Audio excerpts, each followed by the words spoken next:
I really want to talk about trends today. And I want to try and put some order into this. And so that's really our task for today.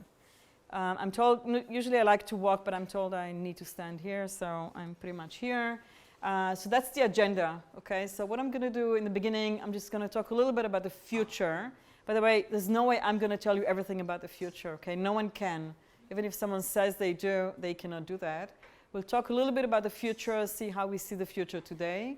I will talk about trends, what are trends, and then I'll talk about different types of trends, okay? I'll also talk about why corporations care about trends, because I don't know if all of you want to be entrepreneurs or maybe not. Some of you will work in corporations. They care about trends as well, okay? So this topic is not just for entrepreneurs. It's actually wider and broader than that. I will spend time discussing technology trends, because you are more or less today in the business of technology-related work and research. Talk about other trends, and then try to expand things in time and in space, okay? So that's pretty much today's talk. I'll be happy if you talk with me. So let's begin. So let's begin with playing a game, okay? I'm going to show you all sorts of pictures and see if you can say something about the future there, okay? So let's start with this one. Any idea what this is? It's a bridge, yeah? Yeah? I'm sorry? A train going upside down? No. No, it's an interesting guess, but no. No. 3D printed. It's 3D printed. Okay, cool. Who said that? Okay, cool. I'll talk about that, but no, this is not the case. I'll start giving you hints, okay? It's going to be open in July this year, okay? So it's been out there working on this for several years. Any guess what country this is? China. It's in China, absolutely. Any guess what is the main material of this bridge? Okay, this is it. So it's actually going to be the tallest and the longest bridge that is, that the bottom of it is made of glass, okay? And that's a transparent glass. So basically, if you have any fear of heights, that's not the bridge for you. It's actually pretty strong. You know, we think about glass and we think about something that's breakable. It's actually very strong. It will be very safe. It could hold up to 800 people. And, you know, you talk about the future, you talk about futuristic stuff. First of all, it's in the future in the sense that it does not exist yet. It's been built. The other one, it actually uses new technologies and new materials basically to make that happen. Okay, so that's maybe one view of the future. I'm sorry? It's for tourism. They said they're going to have a bungee jump from there. For those that this is not enough for them. And yeah, and they hope to make it a big deal. And of course, we can say that the future might be in the maker space. Okay, you know what makers are? Someone here doesn't know what makers are? No one's talking to me? Who knows what makers are? Okay, who thinks he's a maker? Who was in a conference, a makeathon, a hackathon? Okay, so let's say a few words about the makerspace, okay? It's a movement, and I think it's a rising movement. We had the first makers event at the White House. Obama hosted that. It happened last year. It's a movement that says basically we can make stuff ourselves. Okay, we don't necessarily have to buy stuff. We don't have to spend extra money on stuff we don't need. We can make things ourselves. So this is sort of one of those demonstrations. Supposedly, you can actually make this bike by yourself. Okay, now the makers, in terms of values, actually, they have values related to the environment, values related to creativity, and I think values related to empowerment. We're strong. We can do stuff. We can hack stuff. We'll figure out a way to do that. Okay, so that's about makers. Those of you who are not familiar with that, please go and check it out. Okay, it's cool. It's interesting. And if you ask me, that's a movement that we don't know if it's going to keep rising in the future. I hope it will, because I think it's a very positive movement. We talk about the future. We talk about internet. We talk about new stuff. We talk about a lot of business models. We talk about free stuff, right? Figure out where this is. Where? It could have been in Israel, right? Could have been in Israel. Maybe there are places like that in Israel. This picture is not from Israel. Yeah. It's actually more Asia. It's in Turkey. Okay, so that's where it is. And guess what? The people out there, okay, those are above. They might even have better seats, by the way. They might have a better view. And potentially they got it for free. By the way, each time I show that, someone says, well, they didn't really come for free. Someone is standing there at the entrance to the building and is collecting some money and making money out of it. By the way, this is what internet business looks like today. But anyway, so we're talking a lot about the change of how we do business, the change of where money comes from. And we're seeing a lot of changes today. We will see many changes in the future. Okay, we talk about advertising and marketing. Isn't this beautiful?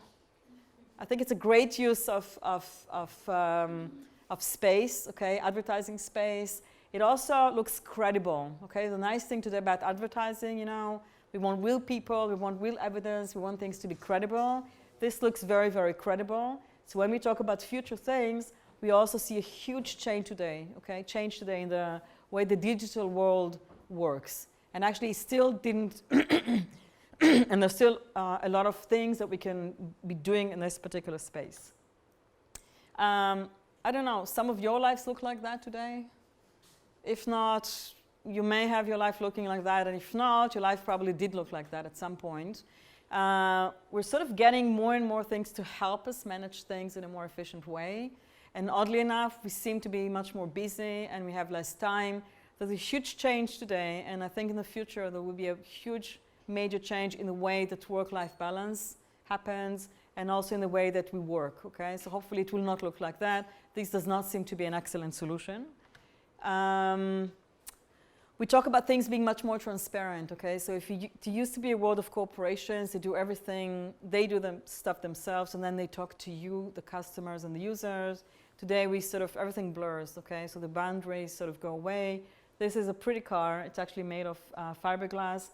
And it was made by a company that manufactures engines. So they want us to see the stuff in the car, okay? Which normally, think about it, we actually never see that, okay?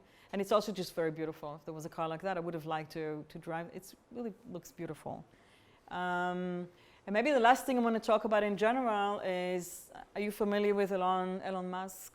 You're familiar. You heard about that in previous talks, yes? You heard about him? Not so much. Okay, so check this guy out, okay? He's one of the most amazing persons today, I think, that is alive. His innovations are always about technology, always about technology. He innovates, you know what the innovation here in this, spacecraft? Okay, okay, so a few words about him, but then you go and read yourself, okay? So the guy basically created Tesla, which is a successful company that creates electric vehicles, unlike other companies that were not very successful or are actually successful, but yet not very successful. He did that. He introduced a lot of new technologies. He now works on developing new rockets that can go to space and can come back. Because apparently about 90% of the cost of sending a spacecraft to the space is actually the cost of the rocket. So if we can actually reuse them, we can reduce the price by a lot. His vision is to send by, I think it's 2020 something, he wants to send people to Mars. And with the stuff he's done so far, I believe him that will be possible, okay? So there's a lot of challenges to solve, but he's actually working on them. So just look at that in terms of there will be new technologies, there will be new aspects related to human lives, basically, morality, can people come back from there, and so forth, okay? So that actually touches on a lot of new things that if you care about the future, if you want to innovate, you want to be an entrepreneur, I think you want to be familiar with. In a sense, when we look at the future, we look at innovation and entrepreneurship, they can touch on a lot of different spaces. Technology is only one of them, okay? Here you see a bunch of companies, but basically you can touch on, okay, products and technology. So I talked about Tesla, for example, the pill cam, which I guess you know about, right? This pill that we swallow and photographs everything on the way. We can talk about new services. I guess you know all the companies here. Coursera, by the way, do you know Coursera? Have you taken classes of Coursera? How many of you finished them? Okay, why I'm asking? Because it's something new and it's still not completely sorted out. We have courses, but there's still a way to go in order to figure out how to get people to stick in the course and to finish the course, okay? So there's a lot of work to be done there as well. You can look at processes, the distribution. The film industry is going through a major change. Markets and segments. Are you familiar, I guess, with Uber? Grameen Bank. You heard the story of Grameen Bank? Okay, it's an excellent story. Okay, this is a microfinance bank, the first bank ever, that basically created a process to give loans to people in Bangladesh. The idea is they needed loans for like $20, $50 each loan. No way a normal bank would actually give such a loan because they need collaterals, they need to know who you are, and there wasn't a mechanism to do that. The guy who created that, Muhammad Yunus, he's a professor of economics. He went and visited one of the poor villages in Bangladesh. He realized there was an issue, and he actually started by himself just giving some people money. And oddly enough, they actually paid him the money back. Now, if you give such a small amount of money in terms of loan, a person can then buy a cow, for example, and then they can feed their family, or they can do stuff that helps them eventually to create their own small business, and then to have livelihood out of that. So basically, he created a bank around it. At that time, he went to the existing banks and he offered them to collaborate. No bank wanted to do that. They never believed in this. They said, it's not going to work, and hey, it's a small amount of money, and we don't care, we don't want to do that. So he created a bank by himself, that's Grameen Bank, and guess what? A great success, okay? And there's a big story around how it works and how you get the local community to pay back the loans, but the rate of people paying back the loans is the highest from any other existing bank today, okay? So this is innovation. Now, do you need new technology to do that? Probably not, by the way. Okay, did it happen before? No, it didn't. We're seeing a lot of things today that talk about collaborations, about communities, because one of the reasons it works is because the local community, the local village, actually takes part in this process. Okay, so that's one of the reasons why it works. And of course, here we're seeing companies like TED, for example. We talked about, by the way, free business models. Is TED free? I guess you all heard TED Talks. Is it free? Is it really free? I'm sorry? It's free for you. It's free for you, okay? But imagine, or maybe you know, every year they hold an annual conference where they actually shoot all the talks. Is that free? It's really not free. It costs a lot of money. It's a little less than $10,000 to get in. And guess what? Even if you won it and you had the money, you probably won't be able to get in because it's by invite only. Okay, so that's the way TED actually finances all the free things that we are getting. So it's called freemium, okay? It's a new business model. Most of it is free, some of it is premium. The premium is catering to those who really need that and have value in the premium model, who can pay, and then that actually funds the rest of the free work that they do, okay? So talking about new things and trends. If I had to go and define innovation, I could look at a variety of innovation. You want to try to define innovation with me? What is innovation? You talked about innovation, you talked about entrepreneurship. What is innovation? I'm sorry? What? Something new, relevant, and different. Something new and different? Yeah. As it says over there. Okay, so I guess when you try to, I've seen a lot of definitions for innovation, okay? Many definitions, they all vary, okay? They talk about the need to do something that is new, something that is somewhat creative, okay? There's creativity also, which is part of innovation and entrepreneurship. But I think if you look at all the definitions, one thing I find that if you look at the three dimensions, okay, we want something that is new, but new can be very new, or maybe not so much new, but somewhat new, okay? So it's actually a certain dimension. You can choose, if you're a company, for example, you can choose the level of innovation you're looking for. Or if you're trying to run a company or a startup company, you better figure out what is the level of innovation, okay? Sometimes you want a lot, sometimes too much is too much, okay? So this is actually one dimension. Another dimension is you want things to be relevant. Now, what is relevant? For companies, for example, relevant could be they want to make more money, they want to get more customers, okay? They want to, I don't know, okay? They want things that are relevant and they can quantify in business world. Governments want innovation. Why would a government want innovation? Maybe to make money, I don't know. Are there ideas why governments would like to see new things happening? Or governments care about entrepreneurship, for example? I'm sorry? will benefit altogether. The side benefits, like what? Society. Society benefits, yeah, okay, like what? Like making new equipment, some hospitals, schools, maybe anything, infrastructure. Our country altogether. Very, very true, yes. I heard something there. It's to create things like more jobs, for example. Okay, look at the Western world and getting a job and the types of jobs, that actually becomes an issue, right? So they want innovation, for example, so that we can have more jobs in the country. Okay, so relevant could be different things as long as it has value. You better understand what is the value that you're producing with your project, startup, or initiative. And we talked today about doing things differently. Why? Because the world has changed. You want to start something new today, you better start using tools that exist today and just did not exist before. Okay, because you have a lot of new tools, basically, a lot of new ways to think. And also people are open today to things that they were not open before. For example, if I actually go one slide back,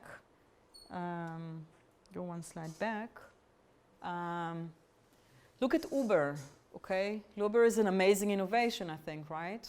So what did Uber actually do new and different? You compare Uber to Get Taxi, okay? Get Taxi, you know Get Taxi? You know Get Taxi, it's successful. So far, it's quite successful. What is Uber doing differently? Very differently. Taxi company without taxis. Exactly, the taxi drivers could be... Only software.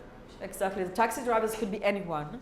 And it could be me and you, actually, having a different job. And at some point where it's comfortable for us, we can also actually give rights to people and be paid. Exactly, so they have software. Everybody needs to be connected, which was not possible before. But then the thinking is also that the work of world is also changing, right? And maybe I can have a job today that is not a full-time job, and I can do this part of my job. Now, guess what? It's a big issue for governments. Why? Because how do you pay taxes on that when it's a whole new structure, basically, that's evolving today?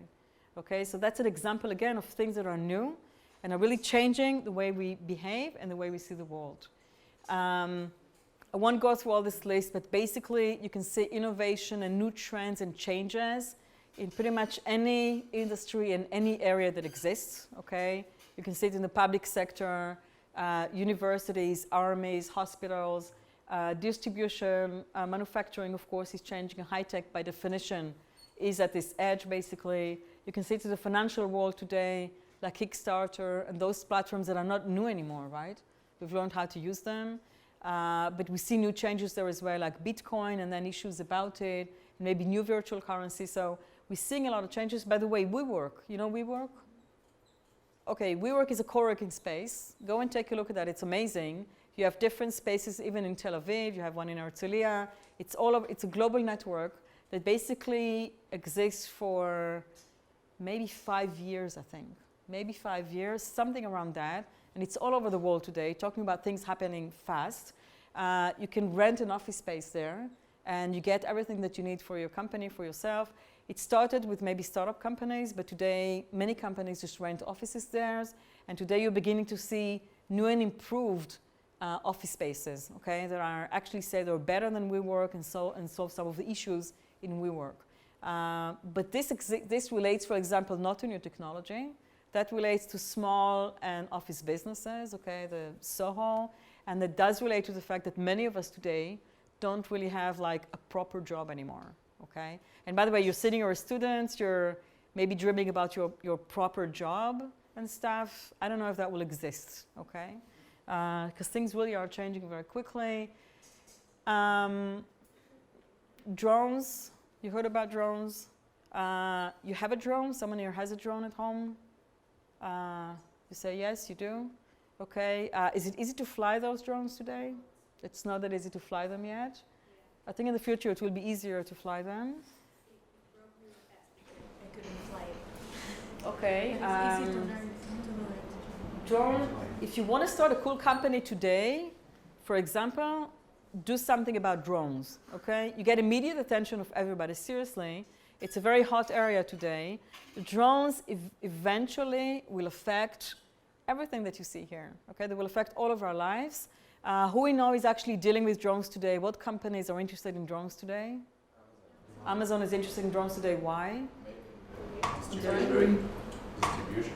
Exactly, that will change the way they distribute stuff. And for them, it's going to be a major change because distribution is a major part of the business, right? So they're actually really deep into understanding what drones can do. There's a lot of issues around that because it's something new. The regulation needs to change. There is no regulation actually today for drones. So many things will have to change, okay? So that's an example of a new technology that will eventually affect everything that we see, including, I would imagine, the way our lives look and maybe also the way that you do things professionally. Okay, so here are some examples basically to show you that things are changing and we see them all over. Now, if I had to actually draw maybe a paradigm and say, how do things connect together? You talked a lot about the course is about entrepreneurship, right? I guess you talked a lot about ideas. Did you talk about ideas? Where these come from? Did you talk about ideas? How they develop?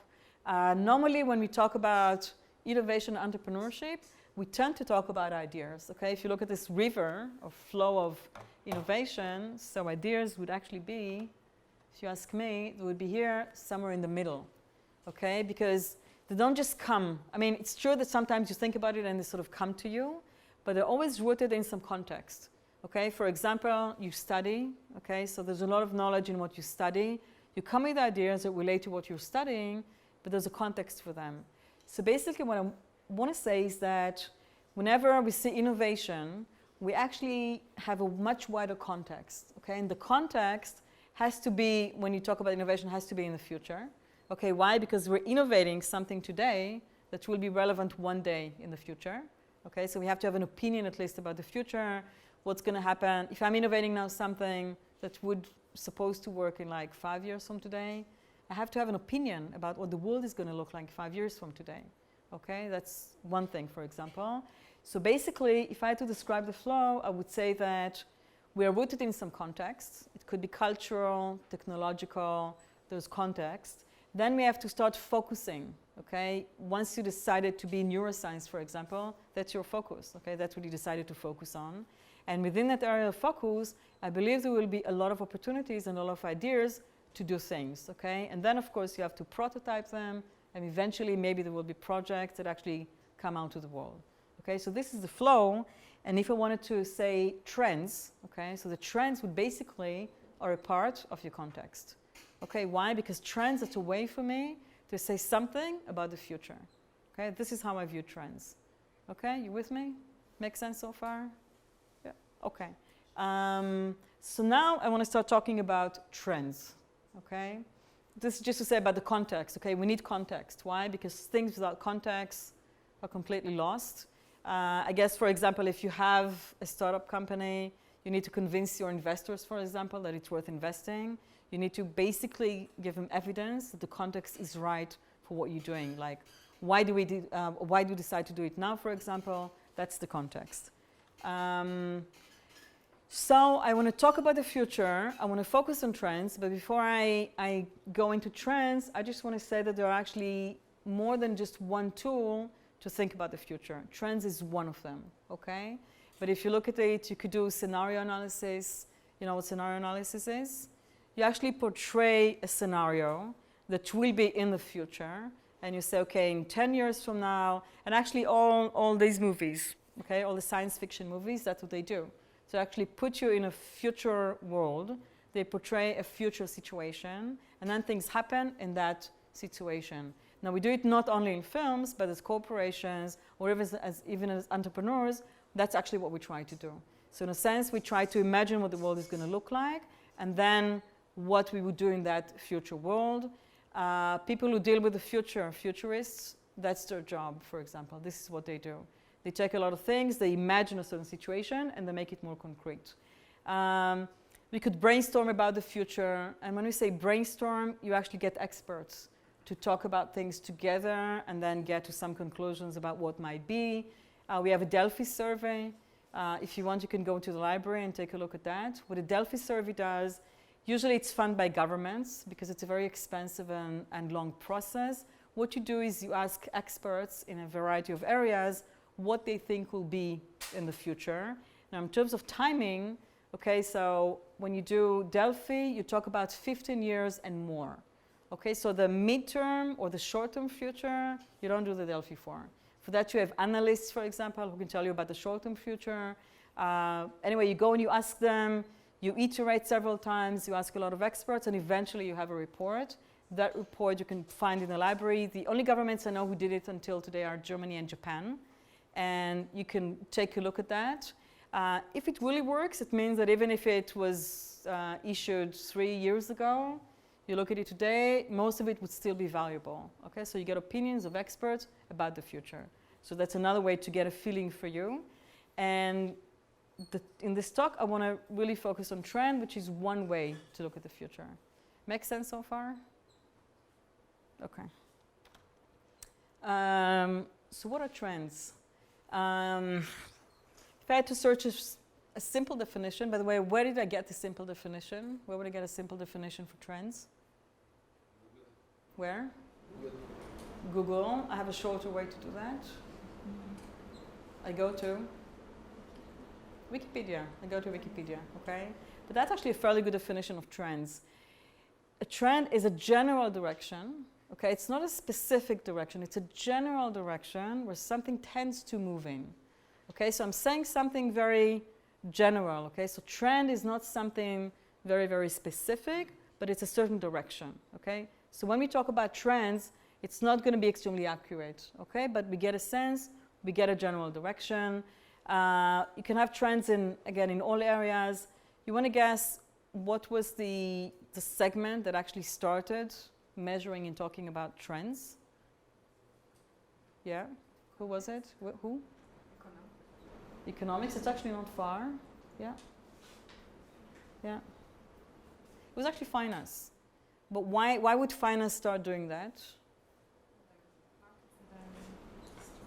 Stocks. I'm sorry? Stock market. To the stock market, exactly. They had data, that was one thing they had.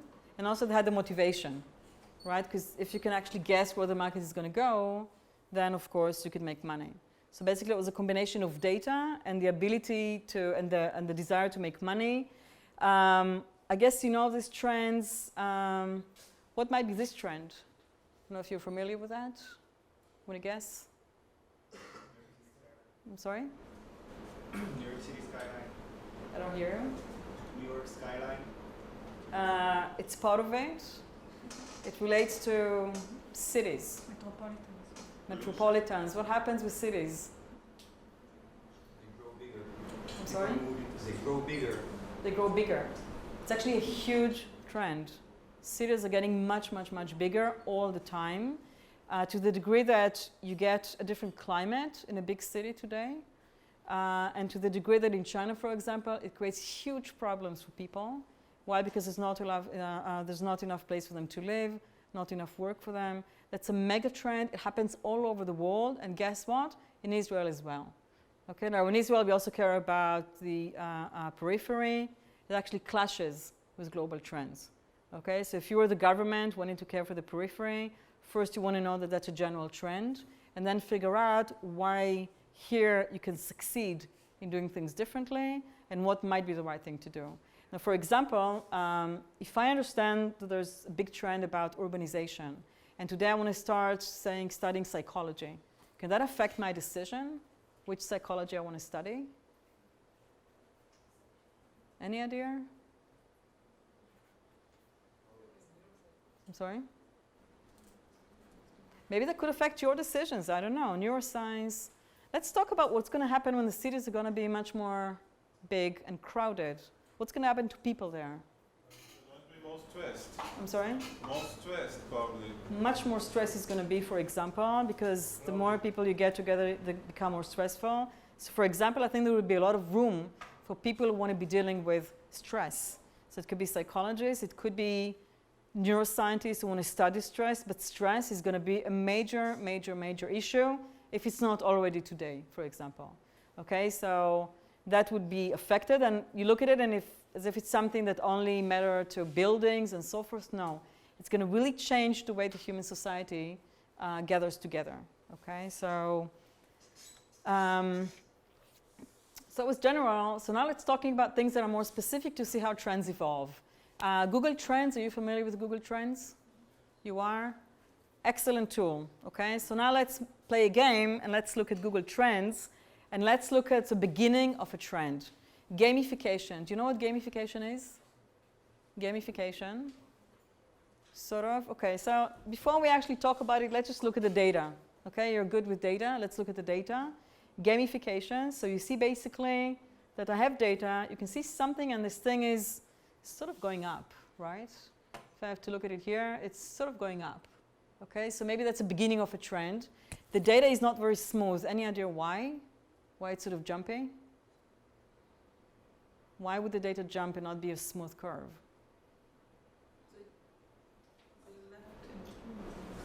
I'm sorry? It's like new things are adopting generations. No. You have an event, so at a specific time everybody is talking about it, and then fade out. Could be. It's the beginning. Do I have a lot of data in the beginning? Not really. So that's why I get that. Okay, it's just the beginning. Now, if you look at it, is it on the rise? It does look on the rise. Okay, so this is in 2011. What happened to? Okay, this is what gamification is. Okay, gamification basically it's to take some of the things that might not be that great in games, like the fact that you get addicted to a game, and bring it to the work environment, for example, or bring it into places that are actually quite boring. But if you bring an element of gaming to this thing, we'll actually do it very happily. Okay, so that's gamification. How many of you are on Color Switch? Only one, two. That's the coolest thing today. Okay, just in case you wondered. So go and check it out. Let's continue looking at gamification. Okay, so this is in 2013. So you see, we looked at it here. It was just beginning. And here actually we see it developing. Is it going to keep going up?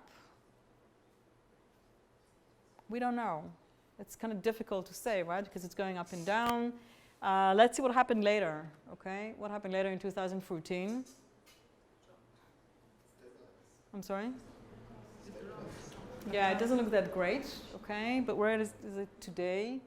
Or actually last night, this is where it was. So it's still with us, okay? And you hear people are still using that. You have elements of gamification in UX, for example, the way you actually design applications and so forth. So it's actually still with us. If I just want to make a difference between trends and trendy, any idea? Difference, trend and trendy? Trends and trendy?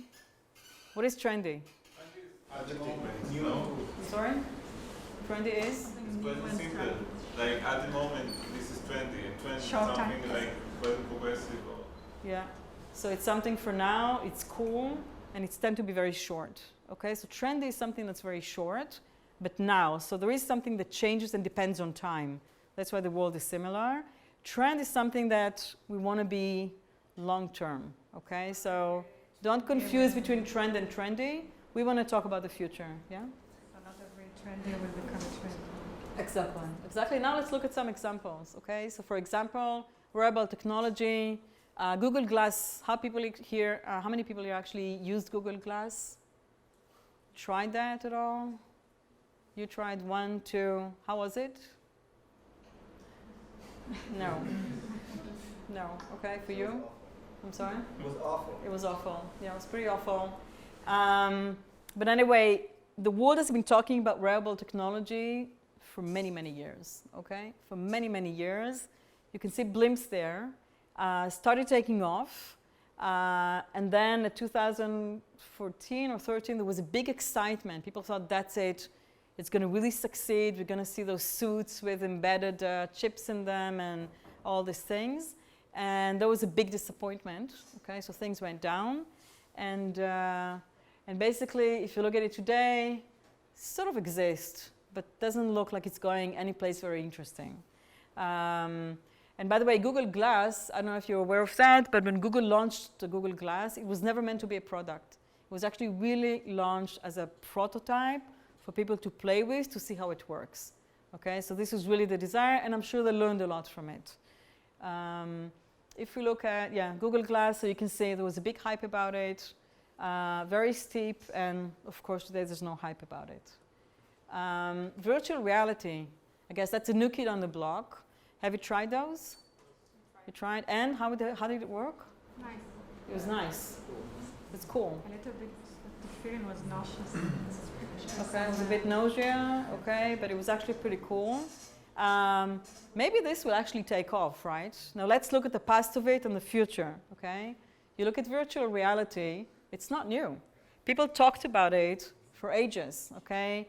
And then there was actually a big disappointment and it got to be less interesting. And today, finally, looks like it's taking off, okay?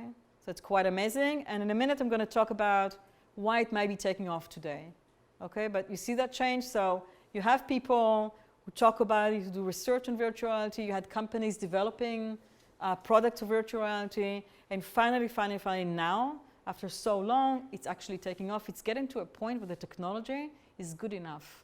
Until recently, it just was not good enough, basically. And now, finally, they managed to do that. Okay, so I just want to talk a little bit about corporations, just to say that when we talk about trends, it's not just for entrepreneurs, but also for corporations. I don't know, actually, how many people here want to be entrepreneurs? How many people, who wants to be an entrepreneur? Who wants to be an entrepreneur? Who thinks they're going to have a corporate job?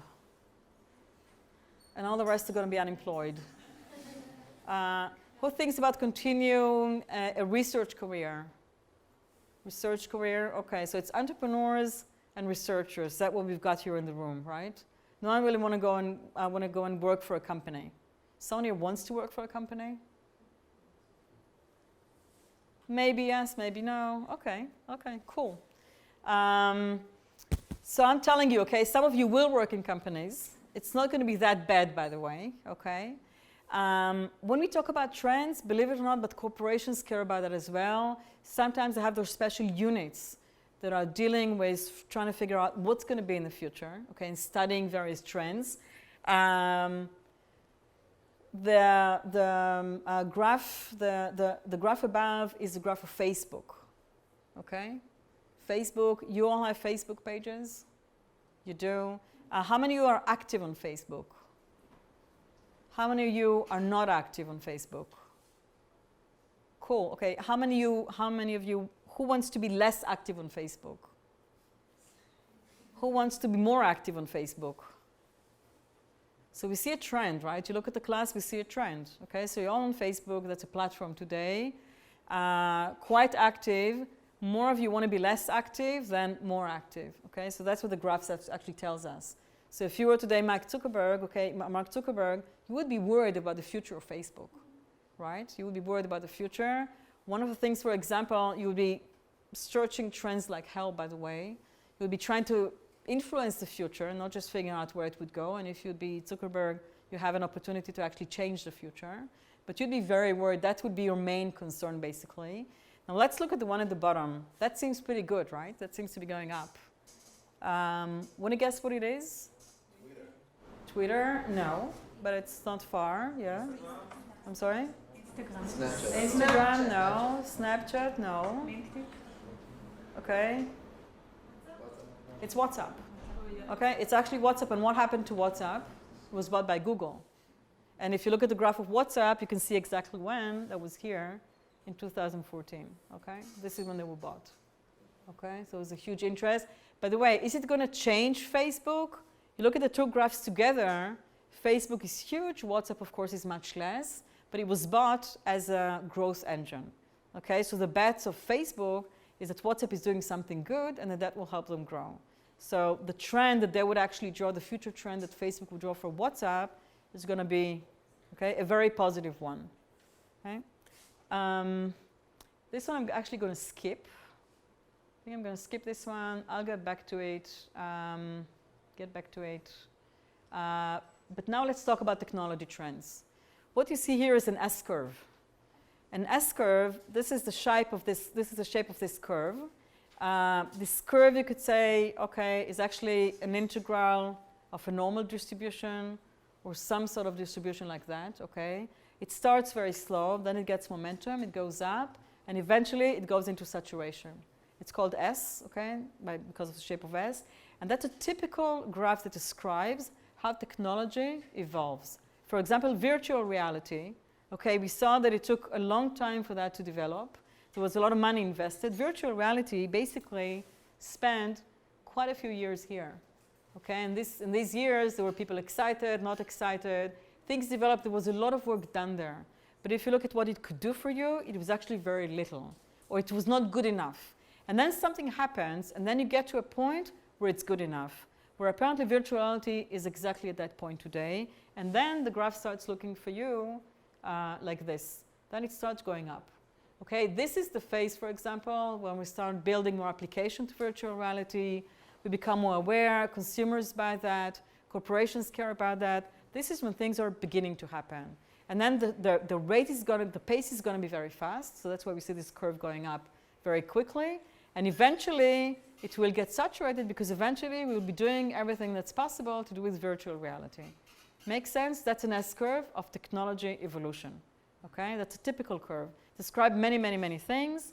What happens next, basically? So if I describe the curve, okay, so the things ferment, then they take off, then they come to maturity, and then they sort of die, and something else takes over. So if you're in charge, for example, or if you're part of a certain technology world, okay, that's your area.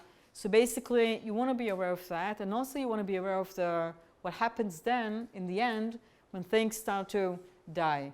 In a sense, there's still a lot of money to be made, but you have to be looking at the new things that might replace your current technology. Okay, so that's a typical flow.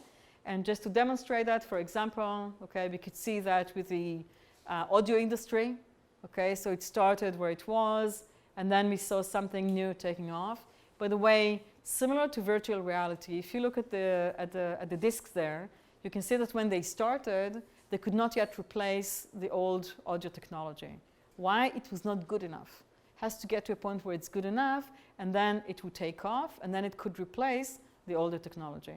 So when we talk about technology trends, okay, we typically talk about this flow. And if you're responsible for one of these things, or you're part of one of these things, you want to kind of have a notion at least of where you are on this curve. Okay? And now if we look at it more broadly, this is how the technology world evolves. Okay, so we actually move from one curve to another, and this is how we see technology development. Okay, so in general, we're sort of seeing things evolve. Once you go into the detail, you can find maybe smaller S-curves within a bigger S-curve, and that really depends where you are and what you're looking at. Okay, so this is technology basically. And actually, if you look at the graph, it's actually a simple one in a sense that it has a simple structure. Okay, the S has its own structure, and then this one sort of goes up sort of linearly.